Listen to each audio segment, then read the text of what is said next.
ಶಿಕ್ಷಕರು ರಾಜಕೀಯ ಕ್ಷೇತ್ರದಿಂದ ದೂರ ಇದ್ದು ಮಕ್ಕಳ ಭವಿಷ್ಯ ನಿರ್ಮಾಣಕ್ಕೆ ಶ್ರಮಿಸಬೇಕು.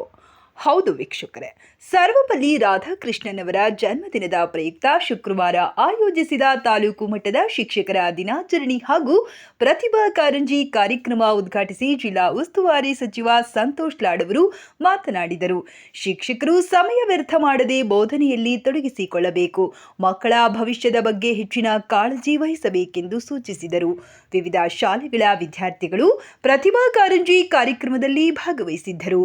ಜಿಲ್ಲಾ ಮಟ್ಟದ ಶಿಕ್ಷಕ ಪ್ರಶಸ್ತಿಗೆ ಉತ್ತಮ ಭಾಜನರಾದ ಚೇತನ ಅಮ್ಮಿನಾಭಾವಿ ಹಾಗೂ ತಾಲೂಕು ಮಟ್ಟದ ಅತ್ಯುತ್ತಮ ಶಿಕ್ಷಕ ಪ್ರಶಸ್ತಿ ಪಡೆದ ಎನ್ಪಿ ರಾಯವಾಗಿ, ಶೈಲಜಾ ನಾಯಕ್, ರತ್ನ ಕೆಳಗೇರಿ, ಸಹದೇವ ಟೋಣಿ, ಮಾಂತೇಶ್ ನೇಮತಿ, ಮೃತ್ಯುಂಜಯ ಕುಂದಗೋಳ ಕಲ್ಯಾಣ ನಿಧಿಯಿಂದ ಪ್ರಶಸ್ತಿ ಪಡೆದ ನಾಗಪ್ಪ ಮಣ್ಣಿಕೇರಿ, ರವಿ ಕುಲಕರ್ಣಿ, ಶ್ರೀದೇವಿ ಬಡಗಾರ್ ಅವರನ್ನು ಸಚಿವರು ಸನ್ಮಾನಿಸಿದರು.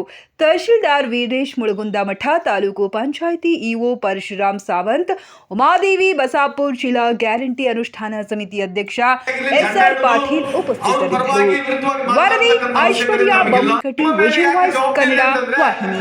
ದ ನೆಕ್ಸ್ಟ್ ಜನರೇಷನ್ ನಾವೇನ್ ಹೇಳ್ತೀವಿ, ಅವ್ರು ನಿಮ್ಮನ್ನು ಬಹಳ ಹತ್ತಿರ ನೋಡ್ತಾರೆ.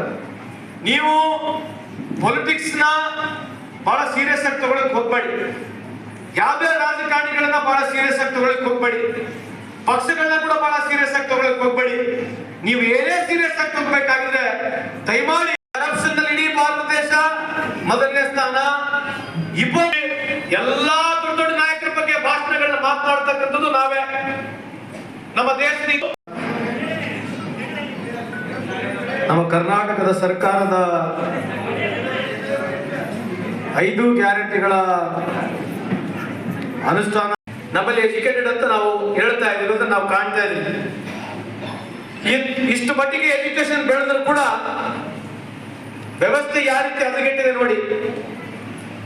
ಯಾವ ವ್ಯವಸ್ಥೆಯಲ್ಲಿ ಇವತ್ತು ನಮ್ಮ ದೇಶ ಇದೆ ಅಂತ ಹೇಳ್ತಾ ಇದ್ರೆ ನಾನು ಬಹಳ ಸ್ವಲ್ಪ ಬಹಿರಂಗವಾಗಿ ಮಾತನಾಡಕ್ಕೆ ಇಚ್ಛೆ ಬಯಸ್ತೀನಿ. ನನಗೇನು ಬಹಳ ಖುಷಿ ಇಲ್ಲ. ಎಲ್ಲ ವ್ಯವಸ್ಥೆ ಹದಗೆಟ್ಟೋಗಿದೆ.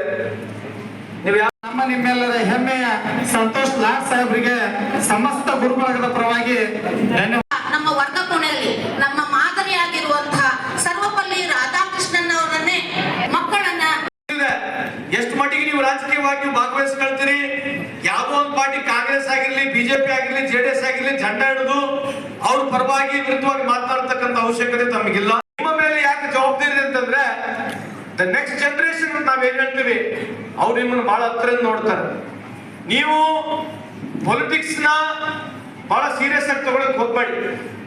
ಯಾವ್ದೇ ರಾಜಕಾರಣಿಗಳನ್ನ ಬಹಳ ಸೀರಿಯಸ್ ಆಗಿ ತಗೊಳಕ್ ಹೋಗ್ಬೇಡಿ. ಪಕ್ಷಗಳನ್ನ ಕೂಡ ಬಹಳ ಸೀರಿಯಸ್ ಆಗಿ ತಗೊಳಕ್ ಹೋಗ್ಬೇಡಿ. ನೀವು ಏನೇ ಸೀರಿಯಸ್ ಆಗಿ ತಗೋಬೇಕಾಗಿದ್ರೆ ದಯಮಾಡಿ